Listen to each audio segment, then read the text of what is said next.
Olá! No último dia 12 de março, o Superior Tribunal de Justiça decidiu por unanimidade que a tese de legítima defesa da honra não pode ser usada em julgamentos de feminicídio. A opinião pública se surpreendeu por achar que o argumento estava em desuso há décadas, mas um levantamento mostrou que a tese tem sido usada com certa frequência nos últimos tempos. Para debater a decisão do STF que impede o uso da legítima defesa da honra como fundamento de defesa, recebo no Ideias e Debates de hoje a promotora de justiça, doutora Celeste dos Santos. Doutora Celeste, seja bem-vinda à Rede Alesp. Muito obrigada, Melissa, é um prazer estar aqui. Recebo também a advogada e membro da Comissão de Direitos Humanos da OAB São Paulo, doutora Gabriela Araújo, que não é minha parente. Obrigada, Melissa, pelo convite. Um prazer estar aqui com você e com a Celeste hoje. Muito obrigada a ambas por debater esse tema que é importante para que a gente tenha assim, entendimento mais amplo do jurídico sobre esse tema, que é importante a gente ter o esclarecimento. Doutora, doutora Celeste, por que em 2021 a tese de legítima defesa da honra ainda era aceita como argumento de defesa nos tribunais? Bom, Melissa, o uso da legítima defesa da honra como argumento jurídico, ele vinha sendo utilizado em sede de feminicídio à frente dos tribunais do júri.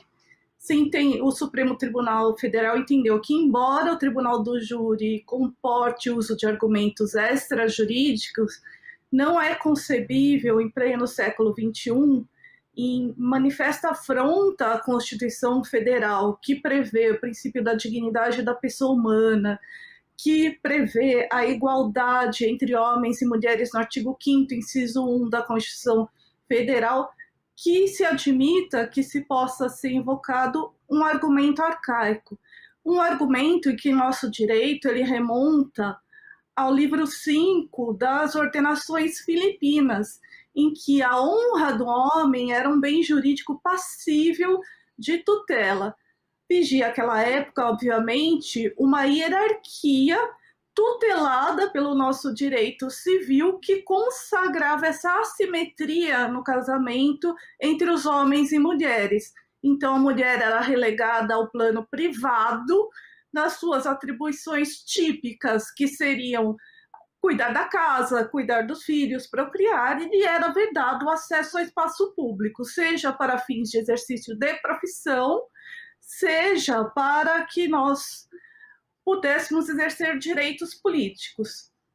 A consagração dessa forma assimétrica, ou seja, essa desigualdade de gênero, que no fundo essa desigualdade ela constitui uma discriminação contra a mulher, já que pela Constituição a honra não pertence ao homem, mas à própria mulher, é um bem jurídico que pertencente a ela, não há mais essa figura do chefe da sociedade conjugal. E o nosso Código Penal ele veda expressamente, mesmo em casos de traição, o reconhecimento como fator de exclusão da imputabilidade penal, a emoção e a paixão. Na Idade Média foi que começou de forma sistemática a ser ensinado entre os gêneros a violência contra a mulher. Isso foi algo que foi aprendido pela humanidade. E que as mulheres tidas por desavergonhadas, portanto, poderiam ser estupradas e bastaria a palavra do homem de que essa mulher era desavergonhada, então uma mulher que trabalhasse na cidade, ela era uma mulher desavergonhada e, portanto, não haveria crime na prática, por exemplo, de um estupro contra essa mulher. E por que eu estou falando de estupro também, já que o tema central é legítima defesa da honra? Porque nos processos em que eu atuo, embora não com essa alcunha legítima defesa da honra, existem muitas defesas, a doutora Gabriela, até vou pedir que se ela puder falar um pouco sobre isso, que é algo afeta a profissão dos advogados, que utilizam, na realidade, de argumentos extrajurídicos. Então, vai se plantando subliminarmente aquela ideia de que é uma mulher desavergonhada, que é uma prostituta, e, portanto, a sua palavra não tem credibilidade. O que vale é a palavra do homem. Então, existe ao longo da nossa história um maior valor probatório à palavra do homem do que a da mulher. Já que os criminólogos já colocaram que as mulheres seriam um ser humano tendente a mentir. Você acredita que o Lombroso, ele tem um famoso livro que é estudado nas escolas de direito, O Homem Delinquente. Mas ele também escreveu com o seu genro A Mulher Delinquente, colocando essas questões, então, que a sua racionalidade seria inferior, toda essa questão de um determinismo biológico, então, que a mulher seria propensa a mentir, seria propensa a praticar esse tipo de ofensas contra o homem. E todas as defesas, elas têm sido construídas direta ou indiretamente, conforme a maior ou menor habilidade do advogado ou advogada, nessa questão central da honra da mulher. Então, são colocadas fotografias que não têm conexão com o processo, algo de muitos anos atrás, por exemplo, uma foto que a pessoa publicou no Instagram na praia, num momento de descontração, e tudo isso é colocado no processo, ainda que não se escreva de forma expressa, que se está questionando essa questão da honra da mulher, isso é feito de forma subliminar, porque nós temos um poder judiciário machista. 70% do poder judiciário é composto por homens, assim como no legislativo nós temos pouco mais de 10% de mulheres. Então nós precisamos ver que a visão, a percepção, ela é uma percepção do ponto de vista masculino. Então precisamos introduzir no nosso ordenamento jurídico essa questão da perspectiva de gênero, evitando-se, coibindo-se a prática do uso desse tipo de defesa, que defesa não se trata, já que você pode rebater o pedido sem a necessidade do uso desse tipo de artifícios. Não dá para ouvir isso sem ficar um pouco indignada, né, doutora? É uma tentativa sistemática de desqualificar a vítima de todas as formas, né, de diminuí-la como um ser mesmo, diante daquela ocorrência, daquele ocorrido, né? Doutora Gabriela, como essa decisão vai funcionar na prática para vocês, advogados, a decisão do STF? Bom, foi uma decisão unânime, né?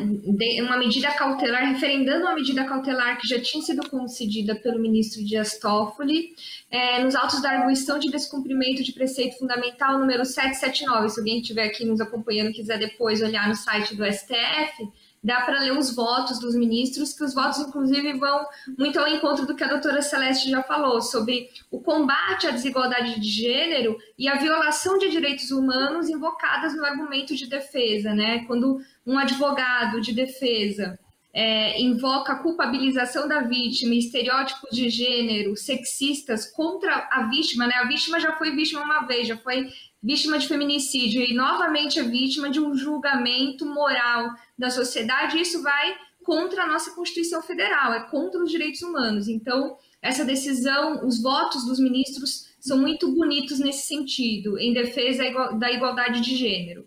E o que eles decidiram? Eles decidiram que a defesa, não só o advogado de defesa, mas também o Ministério Público, a autoridade policial, o juiz, eles não vão poder utilizar nem direta, nem indiretamente, nem sutilmente, de qualquer forma, esse argumento arcaico de legítima defesa da honra, ou qualquer argumento que induza essa tese, né, de legítima, como se o réu pudesse matar, tirar a vida de uma mulher em defesa de sua honra, né? Às vezes o argumento que vem é um adultério, ou é alguma coisa que a mulher fez, algum comportamento social da mulher que ele considerava reprovável, que violaria sua honra, mas como uma honra de um homem, né, pode ser contraposta à vida de qualquer ser humano, né? E a gente não está falando aqui, a gente está falando da vida de uma mulher, mas poderia ser a vida de qualquer ser humano, né? Então é isso que na prática vai ser proibido. Se um advogado, juiz, promotor, qualquer um,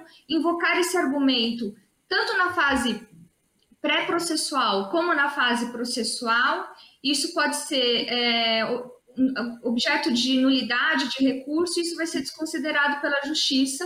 O próprio Tribunal do Júri pode ser, inclusive, anulado caso se entenda que houve uma decisão do júri, mesmo sendo o júri um órgão soberano, mesmo que se entender que eles decidiram pela absolvição do réu, tendo em vista esse argumento da legítima defesa da honra. É mais ou menos isso, invocar argumentos extra-autos, antijurídicos, em defesa do réu não serão mais admissíveis. Por isso, a importância dessa decisão do Supremo Tribunal Federal.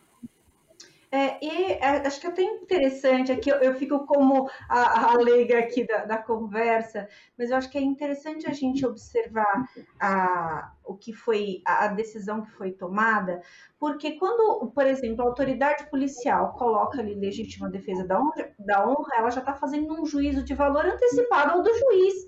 Então, quer dizer, isso também interfere ali no processo de uma maneira geral. A visão, entre aspas, sempre vai estar sugestionada por essa visão inicial que a autoridade policial deu àquele fato. Então, isso é muitíssimo importante. E aí vem uma pergunta que eu quero fazer para a doutora Celeste, que eu acho que até extra-tribunal essa dúvida. A gente sabe que o defensor ele não usava só essa tese da legítima defesa. Muitas decisões, muitas colocações vinham também carregadas de muita coisa, muitos argumentos machistas, né? Então, como a senhora falou muito bem anteriormente, de desqualificar a vítima. A gente tem inúmeros casos aí para servir de exemplo, onde o defensor queria defender o seu acusado desqualificando a vítima, né? Eu queria que a senhora analisasse se isso vem do sistema, do ordenamento jurídico, ou de certa forma um defensor desse também traz da sua vida, da sociedade como um todo, da estrutura social para o tribunal, essa visão de que o melhor caminho é desqualificando a mulher. Bom, os operadores de direito, eles provêm da sociedade. Então, dessa forma, eles trazem consigo seus próprios valores, preconceitos pessoais que são construídos socialmente. O Supremo Tribunal Federal, ele, na decisão, foi um marco jurídico, seria o que nós chamamos do ativismo em bom sentido, dizendo, olha, esse tipo de argumento não pode ser aceito. O que possibilitou que houvesse um aumento nesses argumentos? Houve uma reforma no Tribunal do Júri, a fim de que o juiz leigo pudesse, por qualquer motivo, absolver o acusado. E os advogados, nos júris que eu atuei, eles usavam muito o argumento do perdão. E sempre trazendo a construção do réu como um bom pai de família, que era provedor, e a mulher que não cumpria com o seu papel social. Isso vem desde a Idade Média. É preciso que a nossa sociedade entenda que isso foi construído. E nós estamos há centenas e centenas de anos tentando desconstruir. O movimento feminista ele só ganhou efetiva voz e começou a ser articulado no século XIX. Então, nós temos aí pouco mais de 100 anos em que as mulheres estão conseguindo fazer uma reflexão crítica sobre qual é o verdadeiro papel dos homens e das mulheres. E nesse discurso, os homens têm que participar, porque a equidade de gênero se constrói juntos. Não é com a radicalização de movimentos e nem com a separação das decisões. Então, esses argumentos são utilizados em processo de feminicídio. A autoridade policial ela não tem atribuição para fazer qualquer juízo de valor, então ele só pode descrever se houve ou não a prática de um fato típico. Essa é a atribuição do delegado de polícia. Eventual juízo sobre causas excludentes de ilicitude e culpabilidade não pertence à autoridade policial. Então, a rigor, ele tem uma vedação legal para proceder dessa forma. Assim, nunca visualizei uns autos em que isso aconteceu. O que pode ocorrer, na verdade, é ele colocar exatamente a versão do interrogado. Isso ele também não pode inibir, que seria um interrogatório também, um exercício da autodefesa, mas o fato do réu colocar em suas palavras isso não significa que o advogado, o defensor público, ou como a Gabriela falou, o próprio Ministério Público, que pode resolver arquivar um inquérito policial com esse fundamento, utilizar essa questão da honra da mulher, estereótipos de gênero. Então, o juiz ele tem que ser técnico, não pode ser uma apreciação com valores extrajurídicos. Uhum. Perfeito, perfeito. Então, se o agressor ele pode colocar isso no depoimento dele, mas a autoridade policial não aceita isso como, ou o promotor ou o advogado, enfim, não aceita isso como a tese, né, o alicerce da tese. Doutora Gabriela, a gente sabe que os argumentos, eles não apenas eram machistas, eles são machistas, mas eles são aceitos, né, no tribunal. E muitos agressores conseguem ter as suas penas abrandadas, já conseguiram historicamente ter as suas penas abrandadas por conta desse argumento machista. Um exemplo disso, que é um caso que é emblemático aí para a história do direito brasileiro, é o caso da Ângela Diniz, né, de 1976, que o agressor foi condenado, depois de matá-la, a apenas 2 anos de prisão. 2 anos. E aí, eu queria que a senhora analisasse para mim, para todos nós, né? Onde que a senhora vê o erro?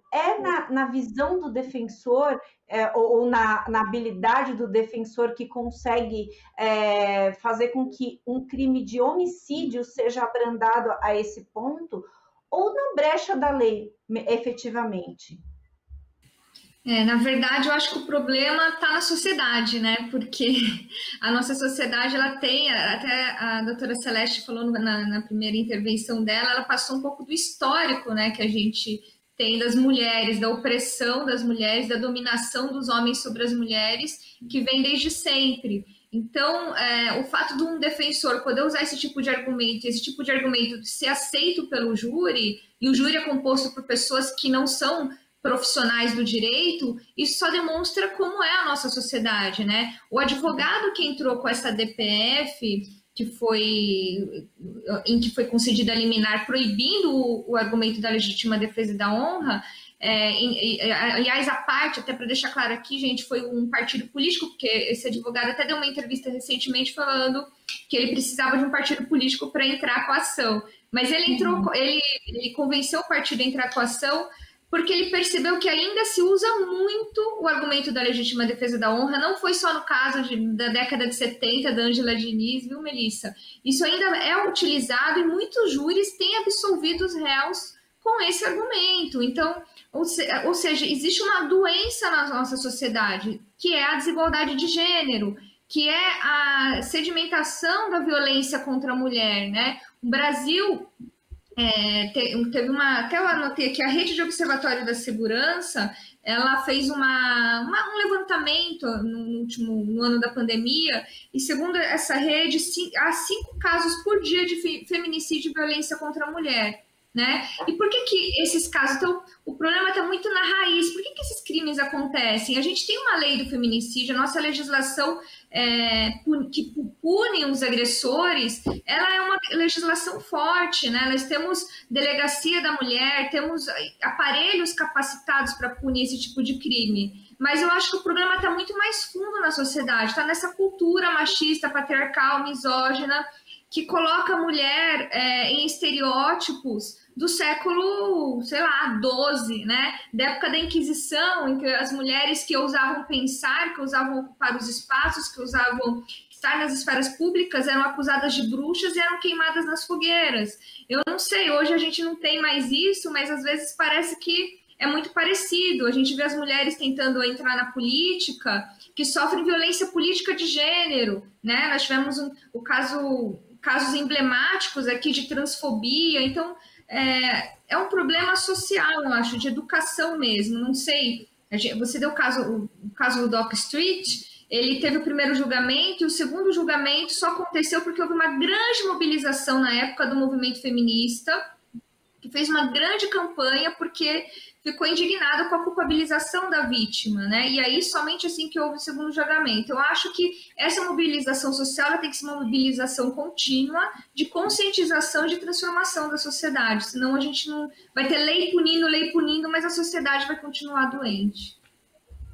A senhora tem toda a razão. Eu li essa entrevista do advogado que propôs a ação junto ao STF, bem interessante e surpreendente. Ele fala que o levantamento que ele fez foi alarmante, assim, do tanto de casos. Eu vi muita gente falando isso, muitos juristas falando isso, mas esse argumento está em desuso. E ele falou, não está, não. Esse argumento não está em desuso, está sendo usado com muita frequência nos tribunais. Então, por isso que ele propôs essa ação e conseguiu essa vitória, né? Essa decisão foi uma vitória. Doutora Celeste, a senhora avalia, a doutora Gabriela falou sobre a lei do feminicídio.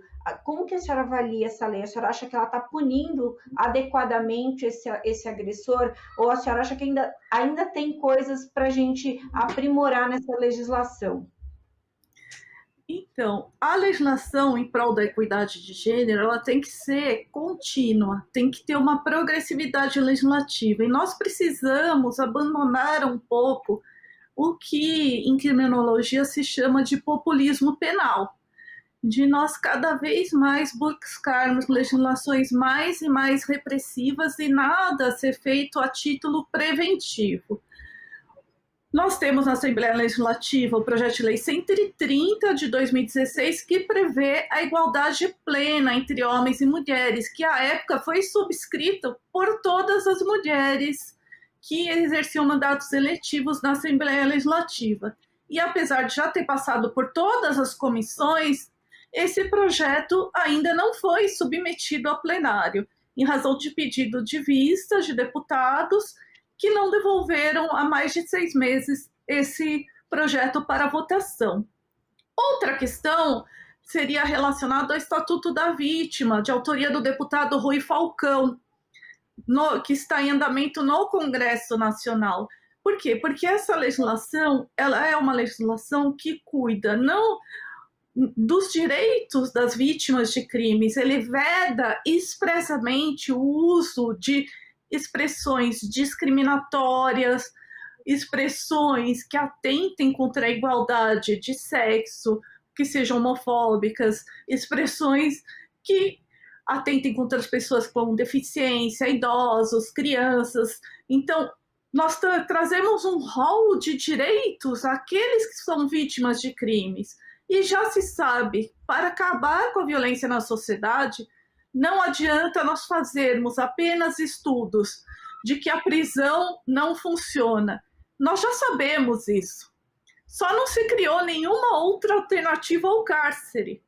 Agora, a prisão não funciona porque você, há 200 anos, só desenvolve estudos a respeito do delinquente e a figura do delinquente. Não são desenvolvidos estudos a respeito da figura da vítima, sendo que esses fenômenos são necessariamente interconectados. Se o Estado e a sociedade não acolhem a vítima daquele crime, essa vítima será potencialmente um futuro agressor, seja no seu ambiente de trabalho, seja reproduzindo comportamentos que são aprendidos na célula, que é a família, que é a primeira forma de socialização que a pessoa possui. Naturalmente, homens ou mulheres vão reproduzir esses padrões de comportamento, seja admitindo-se estar em relacionamentos abusivos ou, da mesma forma, tratando como natural e normal, por exemplo, bater na sua mulher ou praticar violência psicológica ou mesmo patrimonial. Então, são necessários o desenvolvimento de estratégias preventivas à vitimização. Essas estratégias preventivas à vitimização, elas podem ser efetuadas tanto no nível macrosocial. Então, você já tem determinados coletivos que são vulneráveis à prática de crimes, como, por exemplo, você já tem uma legislação, que é uma ação afirmativa, o Supremo declarou que não havia discriminação na Lei Maria da Penha, já que era uma ação afirmativa em prol da igualdade de gênero. Porque, a rigor, não é tratar desigualmente que faria jus a uma discriminação, mas, como o Celso Antônio Bandeira de Mello sempre colocou, a igualdade é você tratar igualmente os iguais e desigualmente os desiguais na medida da sua desigualdade. Prostitutas, por exemplo, seria um coletivo vulnerável que o Estado deveria prestar atenção na sua política de segurança pública, dá origem a muitos delitos. A infância, de um modo geral, os índices de crimes contra crianças e adolescentes são alarmantes. Eles só não são divulgados com frequência por serem crimes que, pela sua natureza, comportam segredo de justiça, porque você precisa preservar a criança e adolescente em desenvolvimento. Como nós poderíamos fazer uma política preventiva? Qual é o meio que essas pessoas entram na sua casa? As crianças e adolescentes, elas são vítimas ou dos seus próprios familiares, amigos próximos, ou por intermédio dessas ferramentas digitais. Então, os pais, eles precisam educar as crianças no tocante aos usos das ferramentas digitais. É papel da escola fazer isso também. Ter uma disciplina que esclareça como que a pessoa estaria acessando você. Tá cheio de adultos que se fazem passar por crianças, utilizam a mesma linguagem delas, aparentam ser e entram nas nossas casas todos os dias. Ainda que você esteja em mais completo isolamento, está entrando e pode surgir vários outros fenômenos, como a sextorção e outros tipos de violência contra criança e adolescente. Então, o fenômeno ele tem que ser tratado de uma forma una. Então, nós já temos legislações repressivas, a cada novo crime de repercussão surge uma lei com o nome daquele crime. Nós já temos agora o projeto de lei da questão da Mariana Ferrer, que cuida da vitimização secundária, o projeto de lei do Estatuto da Vítima, do deputado Rui Falcão, ele sistematiza todas essas formas de violência, seja a violência direta, a violência, ou seja, aquela que é praticada diretamente contra a pessoa e ela sofre diretamente o impacto do evento traumático. Nós temos a violência indireta, que quem sofre aquela violência, por exemplo, num contexto de violência doméstica e familiar, tem as crianças que estão sendo vítimas também daqueles crimes. Elas estão presenciando e vão crescer naquele contexto, aquele ambiente disfuncional. E tem a vitimização coletiva. Então, toda vez em que sai uma notícia na imprensa, aumentaram os números de feminicídio, estão alarmantes. Mas todas aquelas mulheres que se encontram em relacionamento abusivo, todo aquele coletivo de mulheres é impactado. Então, não se trata do caso de que você tem um juiz, um promotor, um advogado, não. Aquilo interfere na nossa sociedade, pode gerar uma sensação de pânico, pode não, ele gera, existem estudos de que o papel da mídia, inclusive na proliferação desse medo social, então é preciso que muito mais se pratique um jornalismo como o seu, Melissa, que é um jornalismo informativo, que busca as origens, busca as causas, tenta realmente esclarecer a população do que você apenas noticiar desastres e tragédias.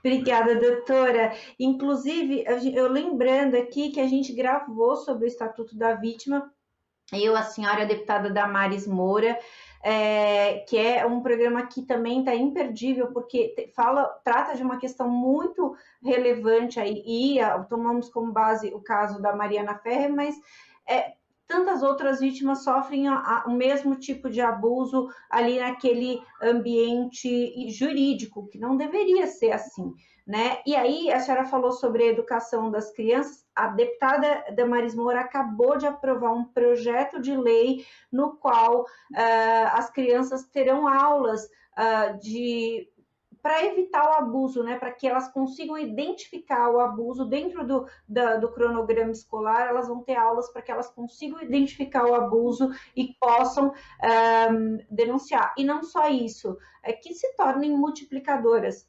Importantíssimo a gente tratar dessa questão e trazer essa forma de educar, né? Bem bacana. Doutora Gabriela, de acordo com essa decisão do STF, o uso da legítima defesa em qualquer fase do processo pode acarretar a nulidade da prova, como a senhora bem mencionou anteriormente.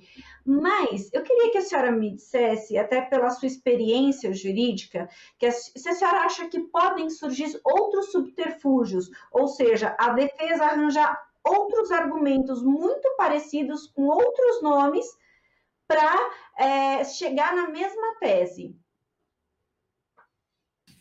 Com certeza, Melissa, esse é o problema, né? Muitos juristas, inclusive eu cito aqui o Lênin Streck e o Auri Lopes Júnior, eles entendem que para assim, coibir o argumento da legítima defesa da honra, né? Porque o advogado de defesa, ele pode falar tudo o que é condenável nesse tipo de argumento, né? Ele pode culpabilizar a vítima, ele pode trazer estereótipos de gênero, ele pode falar do comportamento social da mulher, culpá-la por adultério, eventualmente, e pode simplesmente não pedir para o júri que absolva o réu por legítima defesa da honra. Ele pode não usar esse termo.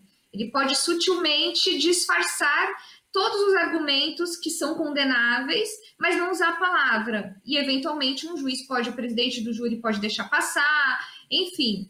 Como que a gente faz para impedir isso, né? Então, tem o Lênin Streck e o Auri Lopes Júnior, porque ambos defendem a reforma do Código de Processo Penal.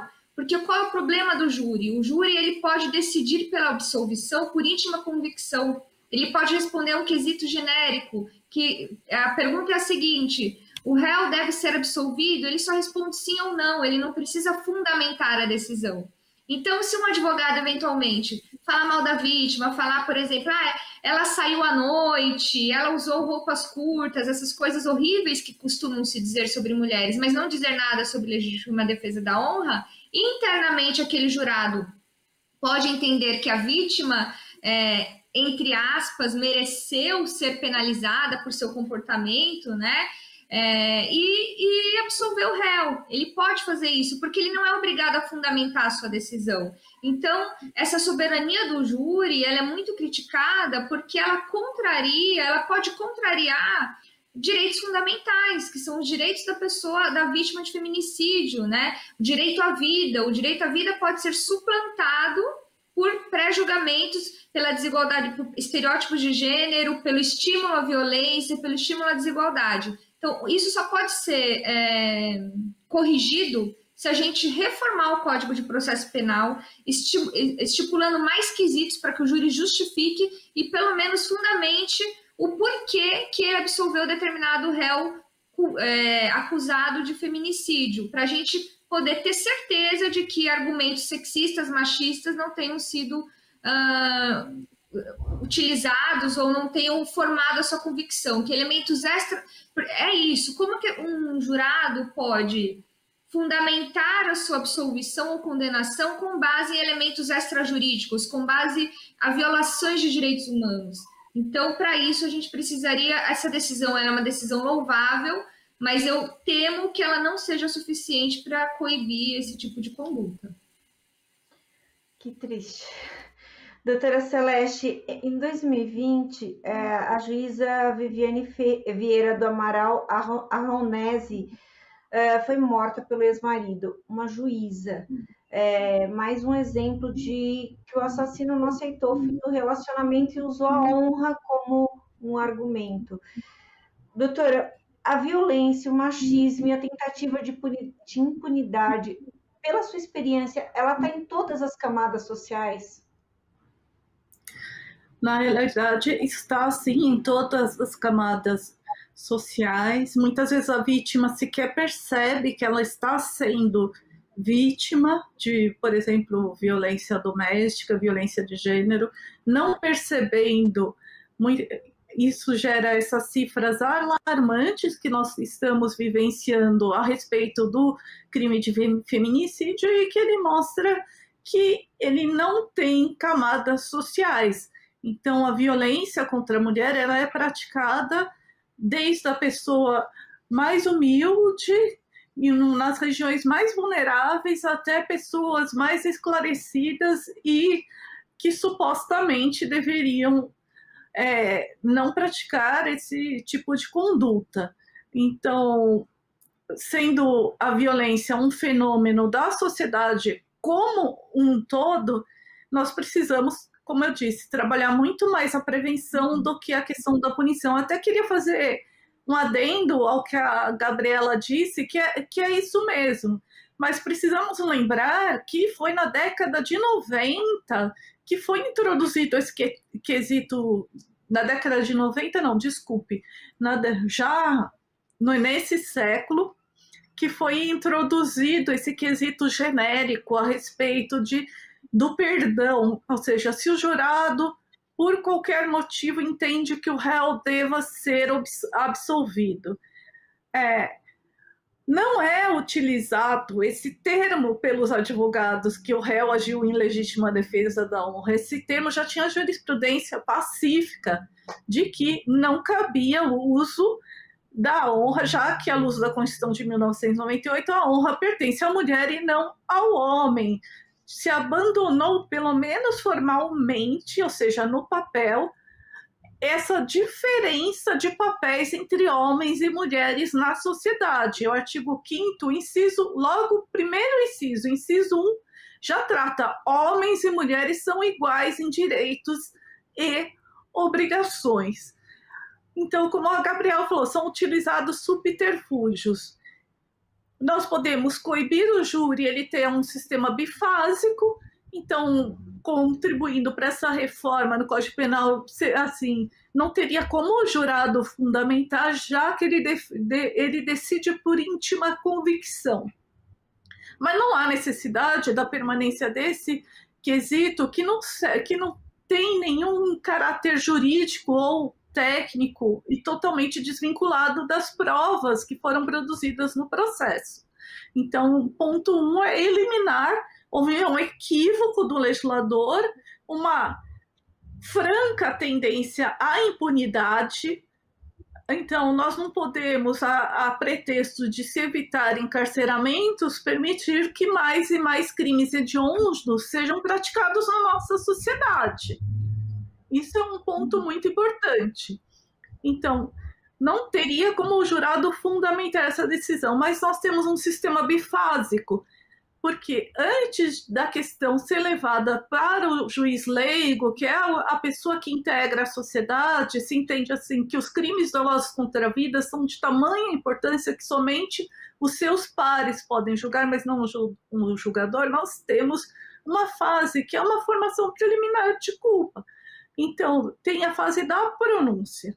De repente, inibir que pessoas que não foram ouvidas nessa fase possam ser ouvidas em plenário somente para impactar os jurados.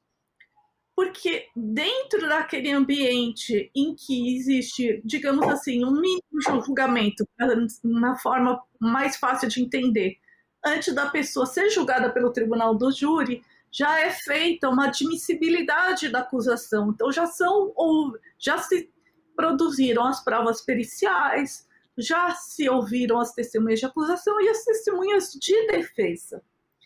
E aí o juiz, o que ele pode fazer? Ele pronuncia o réu, significa que o réu está apto a ser julgado pelo tribunal do júri.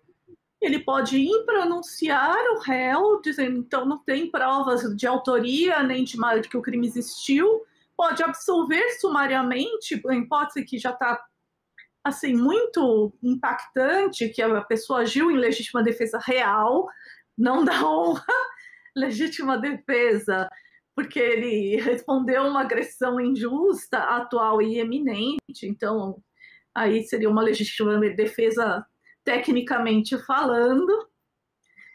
E então, ouvindo essas pessoas, como a Gabriela fala, a pessoa senta lá e fala, ela nunca foi boa mãe, sempre chegava tarde, estava sempre bebendo e tudo mais. Precisamos, então, dar um poder discricionário maior ao julgador para vedar esse tipo de perguntas. Até porque, em outros contextos, nós verificamos que essas perguntas ilimitadas, elas têm causado uma vitimização secundária, né, em outros tipos delitivos. A pessoa ainda não faleceu, mas ela fica tão impactada. O trauma causado pela justiça é maior do que o trauma causado pelo crime, o que em si só é um desestímulo até a própria denúncia, né? Então, eu acredito que a reforma do Tribunal do Júri poderia ser nesse sentido, suprimir esse quesito quarto do perdão por qualquer motivo, que não é chamado legítima defesa da honra, a área jurídica que apelidou de legítima defesa da honra, porque é utilizado com base nesse dispositivo toda sorte de argumentos discriminatórios e atentatórios contra os direitos fundamentais. E precisamos trazer para o processo penal, isso é uma urgência, o Brasil está muito atrasado, a Declaração dos Princípios Básicos de Justiça das Vítimas de Crimes da Assembleia Geral das Nações Unidas é de 1985. E vários países já implementaram estatutos da vítima, ou seja, você traz para o processo penal a figura da vítima que passa a ter direitos materiais e processuais. Então, não é mais uma discussão Estado opressor contra o réu, que tem o seu direito de liberdade, e para garantir o direito de liberdade do réu, tem que ser dados direitos e garantias. Por outro lado, tem mais um componente nessa história, a vítima. Então, nós não vamos ter mais uma relação binária, Estado opressor, para passarmos a ter uma relação em que todas as pessoas envolvidas no contexto da prática de crimes sejam consideradas, tenham seus direitos fundamentais resguardados e preservados. A questão é realmente muito complexa e é muito importante que a gente volte os olhos com muito cuidado para cada parte desse todo. Até porque isso não é uma novidade. Está entranhado há muito tempo no ordenamento jurídico, na sociedade, então é um processo de todos nós. Doutora Gabriela, a gente está com um tempo já curtinho, eu queria que a senhora falasse rapidamente sobre essa súmula de 2019 da OAB que impede a inscrição de agressores.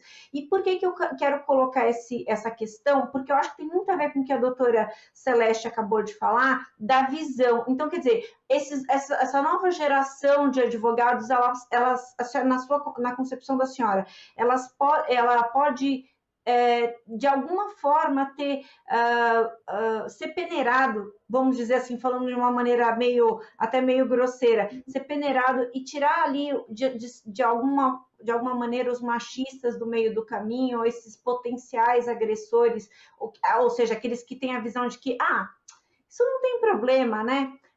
Como é que a senhora vê essa súmula da OAB?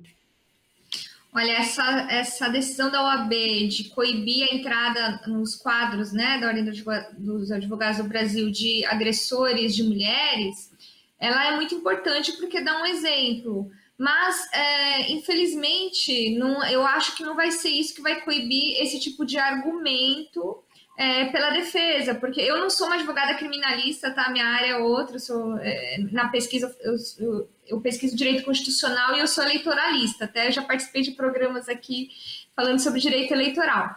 Mas os advogados criminalistas, eles sempre invocam a ampla defesa, olha, o que for possível para absolver o réu, nós vamos utilizar. E se a gente pegar o próprio caso do Doca Street, O advogado dele, o Dr. Evandro Lins e Silva, ele é muito homenageado pela OAB, ele foi um grande quadro da OAB, e eu duvido que ele tenha algum dia encostado no cabelo de uma mulher. Então, assim, os advogados que invocam esses argumentos machistas não são, em regra, não são aqueles que cometem esse tipo de ato. Então, você simplesmente negar a entrada de advogados que sejam agressores de mulheres nos quadros da OAB é uma questão moral, ética muito importante, mas para coibir esse tipo de argumento, eu acho que seria interessante a OAB começar a pensar em passar pelo Conselho de Ética alguma repressão a advogados que invoquem isso como argumento de defesa. A desigualdade de gênero, né, que culpabilizem a vítima, que tragam elementos extrajurídicos que sejam contra direitos humanos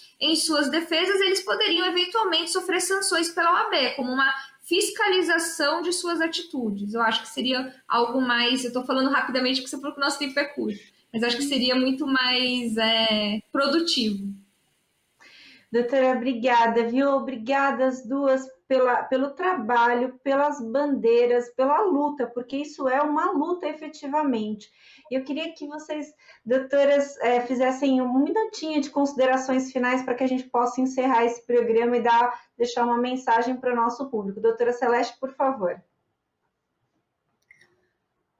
Bom, eu acho que, como esse é um programa da Assembleia Legislativa, eu faço um apelo, então, aos legisladores que procurem aprovar leis que garantam a igualdade de gênero.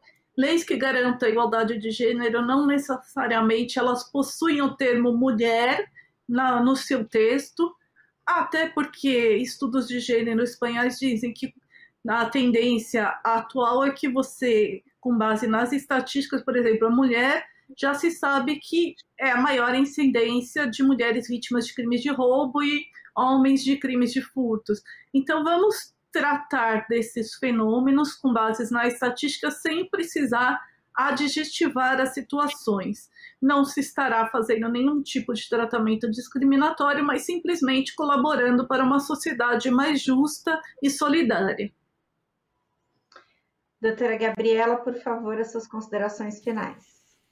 Eu vou aproveitar, pegando um gancho na fala da doutora Celeste, para compartilhar com vocês que na semana passada a Câmara dos Deputados aprovou um projeto de lei, até anotei o número aqui, 5.096 de 2020, que foi apelidado de projeto Mariana Ferrer, né, em homenagem à mulher que foi vítima de preconceito, discriminação. Isso foi muito amplamente divulgado na imprensa,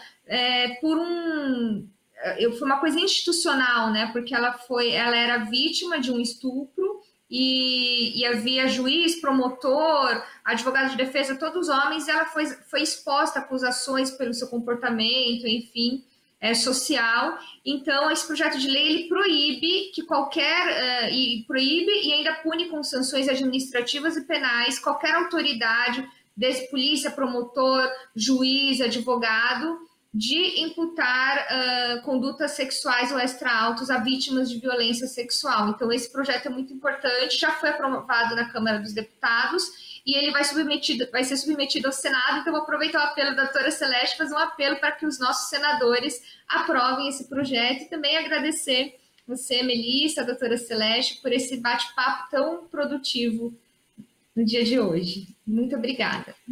Eu que agradeço, muito importante a gente tratar desse assunto, esclarecer, permitir que as pessoas em casa entendam melhor essa temática e o porquê que ainda temos que ter esse tipo de debate em 2021. Importantíssimo, contem conosco sempre para esse e outros debates aí esclarecedores. Muito obrigada. Muito obrigada a ambas, doutora Celeste e doutora Gabriela. Esse foi mais um Ideias e Debates. A gente falou sobre aquela decisão do STF que não permite que seja usado mais a tese de legítima defesa da honra. A gente conversou com a doutora Celeste dos Santos, promotora de justiça, e doutora Gabriela Araújo, membro da Comissão de Direitos Humanos da OAB de São Paulo. Você fica agora com a programação da Rede Alesp. Você pode rever esse programa e outros programas da Rede Alesp nas nossas redes sociais. Muito obrigada e até a próxima!